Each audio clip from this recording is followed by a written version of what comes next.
Hi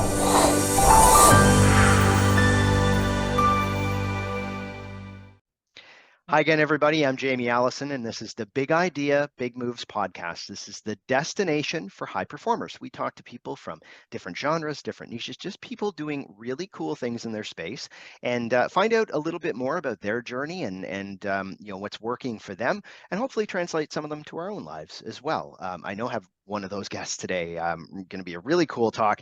Just before we jump into that, if you've been listening to the podcast for a while, you know that a big part of living a full life is getting outside, and everybody loves being comfortable doing that. And when they do that, Epitome Sportswear makes it their mission to have kind of casual wear that fits your lifestyle, whether it's going out for a hike, maybe it's coaching your daughter's hockey or soccer game, or just spending some time at the gym.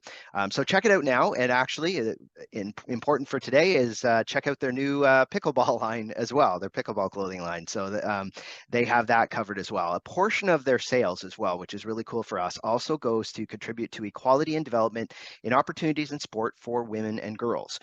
So definitely go to, it's Epitome Sportswear, EPITOME sportswear.com, or on Instagram, you can go through their bio. And if you use the code BIBM, you get 20% off as well. So definitely check that out. So really excited. I have Mary Brascia here today, and she grew up in California. She began playing pickleball just a few years ago. Her parents introduced her to the game, from what I understand, and that was while she was a successful collegiate tennis player as well. After relatively recently graduating from Biola University last year, she focused fully on pro pickleball, which we'll talk about. She's really made her mark very quickly. In her first pro tournament, she was medaling at the top end and all of those things as well. She was also drafted and played in all three Major League Pickleball events last year, and now plays on the SoCal Hard Eights as well for the 2023 season. And so I'm going to say welcome, Mary, but I'm also going to say congratulations, because I know this weekend you had a really cool kind of Grand Slam event as well this past weekend, and at the Arizona Grand Slam. And you probably picked up a few more fans just in kind of watching the game against the number 2 seed, Catherine Parenteau. So I just thought I'd kind of say, how did this weekend go for you from that end? Yeah, so thanks for having me on the podcast. I'm so excited to chat about all things pickleball, but thank Yeah, you. I definitely had an exciting win in my career, probably one of my best so far. And it did feel really good because I have been working really hard on and yeah, off the court. And when you can get results like that, it kind of makes it all worth it. So I'm I super bet. stoked. Yeah, no, and it was a really exciting one to watch. I did watch it this weekend, and really cool to watch. So, and to anybody else, you can probably watch a replay of that game. A really cool game to watch too. So, so definitely do that, and maybe people will think that you've switched to pickleball relatively recently, but why don't you tell us a bit about that journey? Because I think you were kind of quite the athlete and played different sports before, but tell us a bit about the journey to get to where you are with pickleball now. Yeah, growing up, I've played lots of different sports, golf, soccer, softball, swimming, and then of course tennis, which kind of became my focus more so when I was looking to play a sport in college. So Mhm, I dedicated a lot of my youth to doing that. And then I discovered pickleball kind of when the pandemic started, mhm. and my parents introduced me, as you mentioned, to it. And once I started playing pickleball, I knew this was my passion in life. The sport is not like anything else. The community surrounding it, the sport, everything, it's just the best. And I am so thankful I found pickleball because it's just great. Yeah, well, and it's created a lot of success for you. But you mentioned it there, and I thought, I will ask you about that. That when you play at that level, you also play with a lot of. It's like any sport. When you're at that level, you're playing against a lot of the same people, because you're of the seeding and how it works. So you Mhm. probably get to know them really well and things like that. When you do that, does it create does it create more community, or does it create kind of, that competitive spirit? How does that work, I guess, and especially maybe on the female side of the pickleball thing, where you do kind of see this a lot of the same people when you go to those big events like that. Oh yeah, pickleball is still in its growing stages to where you're playing against a lot of the same people every week. Yeah. And pickleball is also a very community-oriented sport. So when I Mhm. first got into it, that was a big appealing part of it, and it still is. It's still a very supportive community, but when you're playing it at the professional level, it's kind of finding that balance of on versus off court. Is this person might kind of be my friend off the court, but then on the court, some things can change sometimes. So finding that Mhm. balance is definitely something I'm working on, but I would say overall, most people are very supportive of one another, and that's what makes the sport special.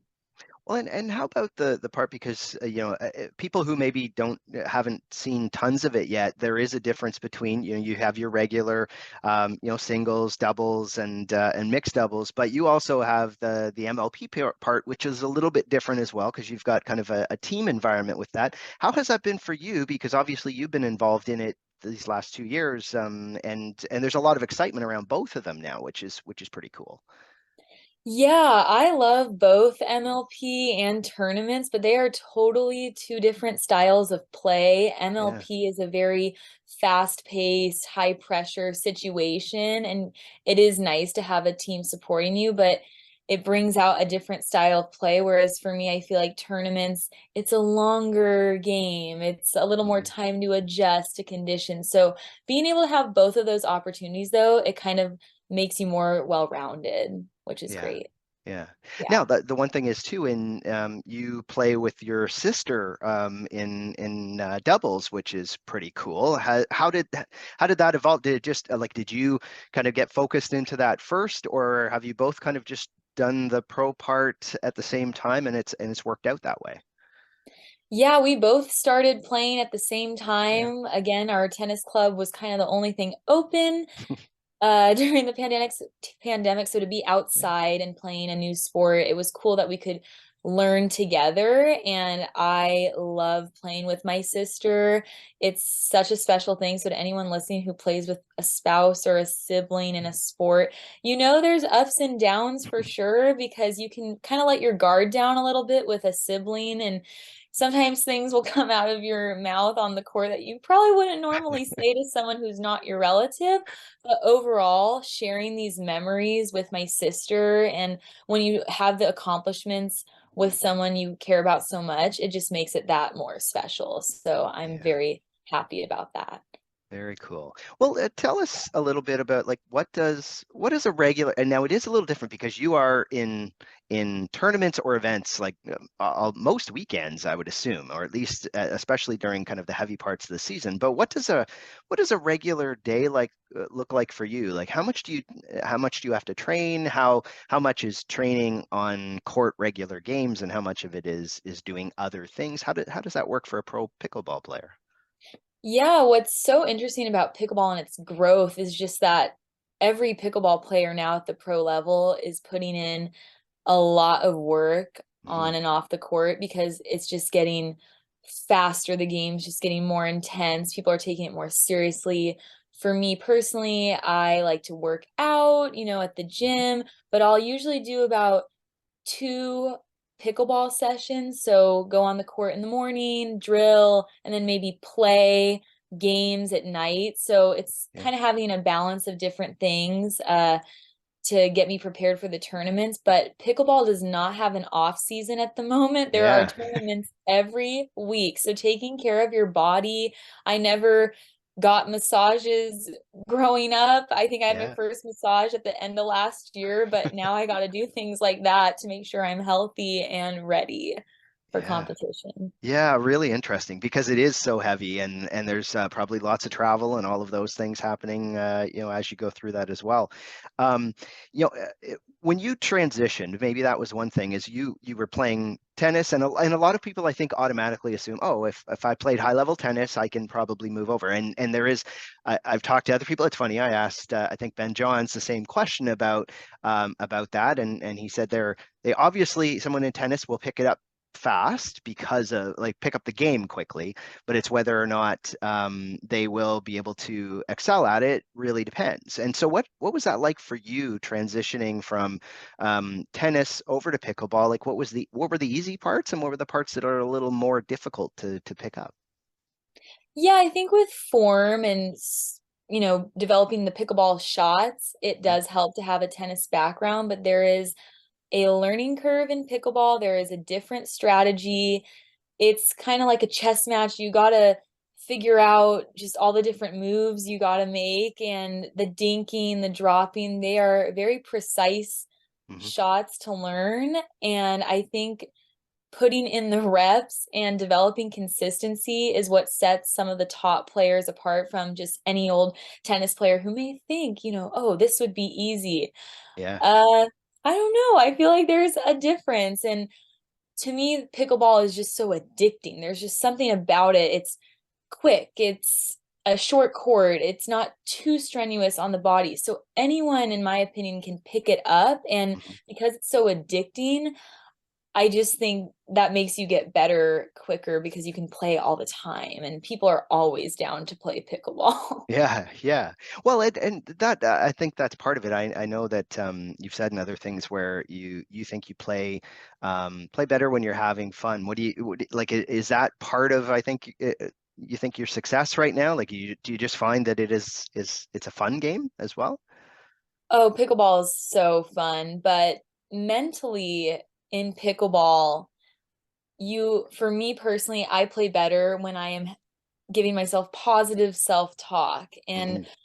believing in myself. And when I do those things and I have a smile on my face, I feel like my results are better. And if I go to kind of a dark place in Yeah. my head, I feel like that's for anyone in any aspect of your life. It just kind of brings you down a little bit. So trying to just stay in a good mental state is Mhm. what makes the difference for sure.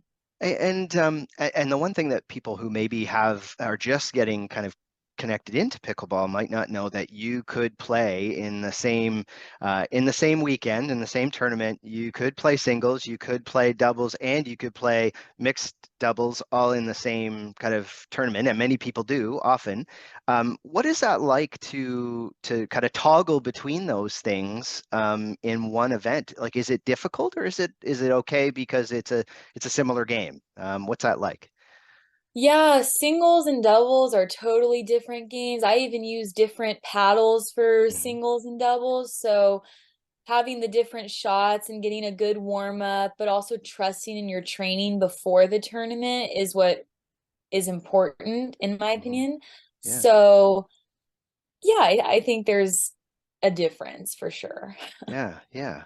And I know we touched on the fact that, it's probably a little easier for you than some because you do play with your sister through some of it, but I mean, you have probably a pretty busy schedule. There's not really a down season, but you have family, you obviously you're young, you probably want to have a social life as well.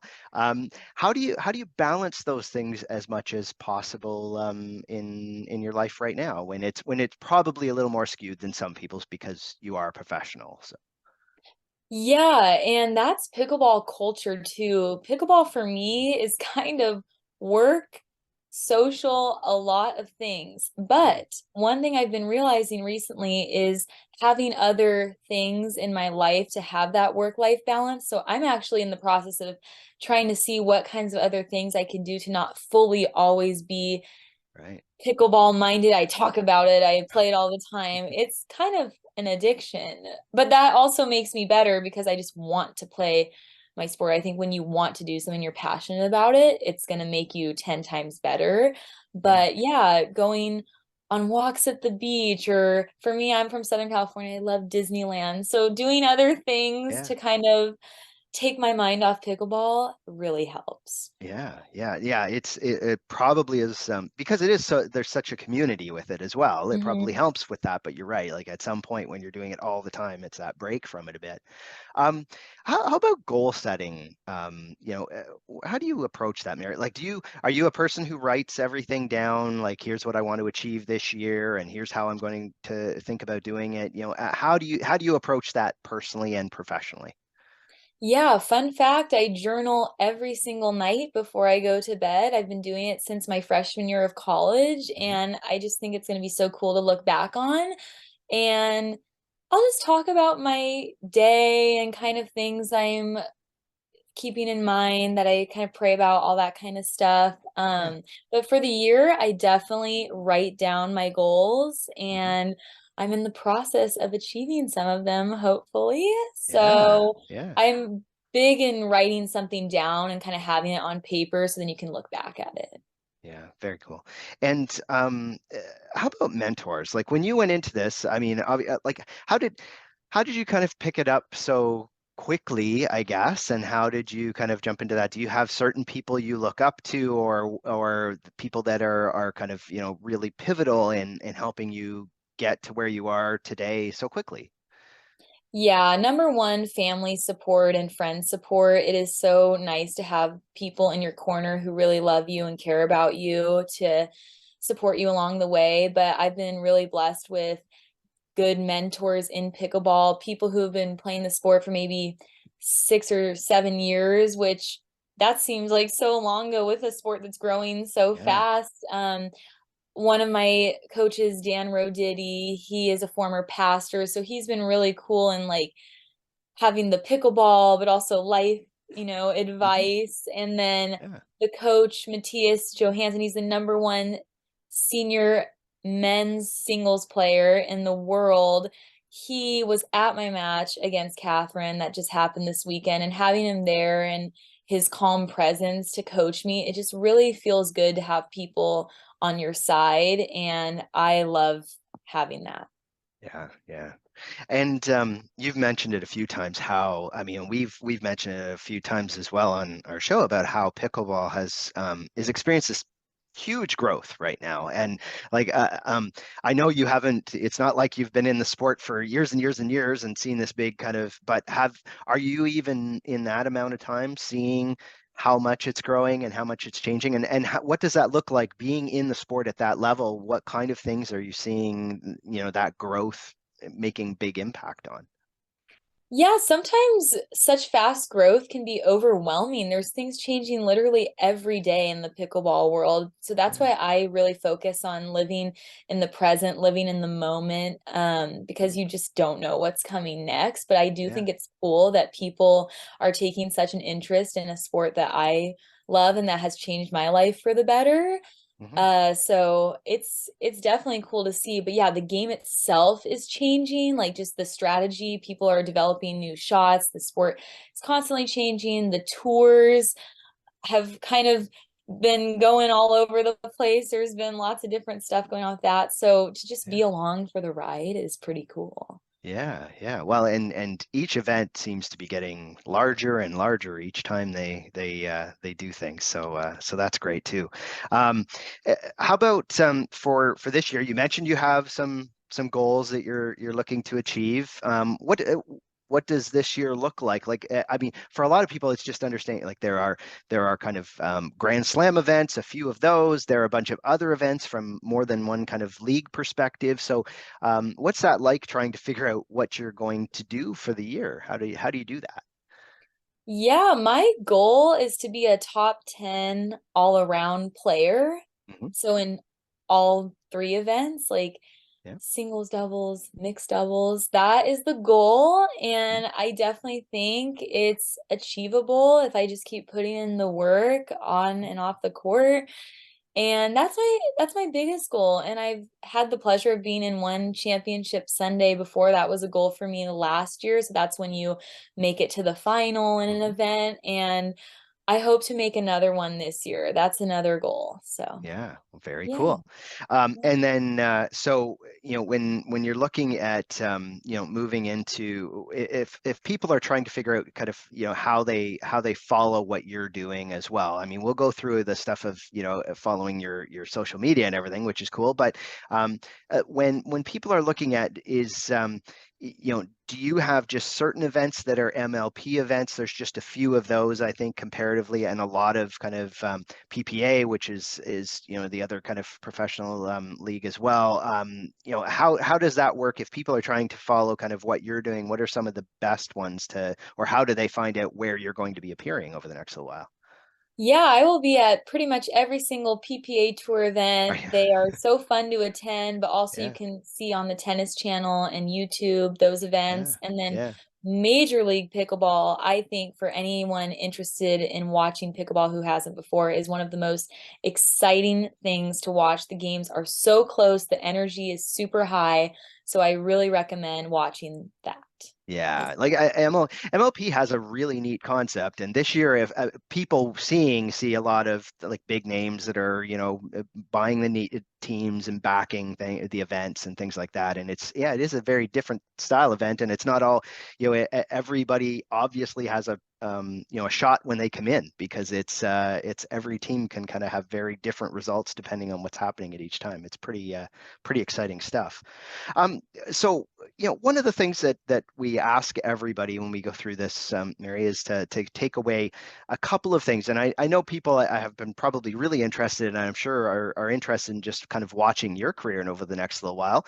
But one of the things that we really talk a lot about is how you still want to make sure that you keep kind of enjoyment in your fitness program or in those things as well, because a lot of people who are listening maybe athletes, but they could be just someone who's trying to kind of stay going to the gym all the time or whatever it is that they're doing. Do you have a couple of tips on somebody, like, how do you keep that fun in your fitness, whether it's a sport or just other things that you're doing? Do you have a couple of suggestions as to how to keep that joy in your fitness program?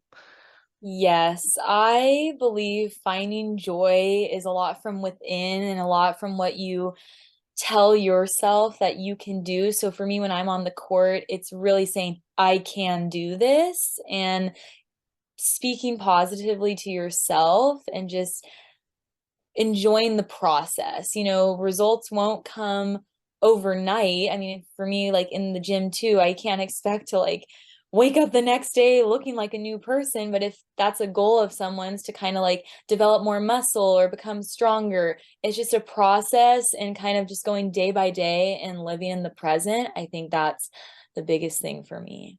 Yeah, yeah. Well, and it's interesting because I mean, there will be people out there that can really relate to that. I mean, I know it's similar to golf. If you don't keep in a good mindset, it's pretty easy to Yeah.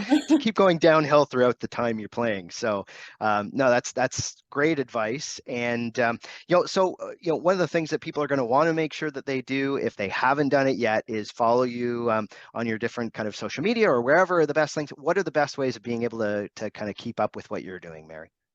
Yes, please follow me on marybrascia.pickleball on Instagram. I love to post my journey of pickleball. It's such a fun lifestyle, and I hope people can learn a little bit from me too. All right. And what we will do is we'll have in our show notes, we'll make sure that that link is there. So if they didn't get it right here, just make sure you look in the show notes. We'll have the ability to click right through on a link and make sure you follow Mary and watch a couple of those events. The good thing is yeah, you're right. Like they're usually on YouTube, they're on the tennis channel, they're on other things as well. So you can watch the whole event, as it goes through as well, and make sure you see the great stuff that Mary is doing. And it's pretty exciting stuff. So again, I know that you're busy. You're probably getting prepared for. I think you also have an event this weekend. Do you not, Mary? Yeah, you have another one. If the weather permits me, Yep. I'm supposed to be heading to Minnesota, but there's a huge Oh, storm. So for yeah. anyone traveling in this time, I hope you guys stay safe, and I hope my flight makes it. But we'll Yeah, see. yeah. I saw it because we are talking. People will probably hear this next week, so they'll know whether or not you were able to get there or Yeah. not. But yeah, literally this afternoon, I was watching that thousands of flights are being canceled and everything right now going in there. So hopefully that doesn't cramp your weekend too much. But everybody should stay safe for sure. Um, so again, Mary, thank you very much for taking the time today. We really appreciate it. And everybody else, if you haven't hit subscribe on the podcast, do that right now. So we have great people every week, just like Mary. And again, if you are playing this weekend, Mary, good luck and thanks very much for being on. Thank you so much for having me. No problem. And everybody else, we will talk again soon on Big Idea, Big Moves.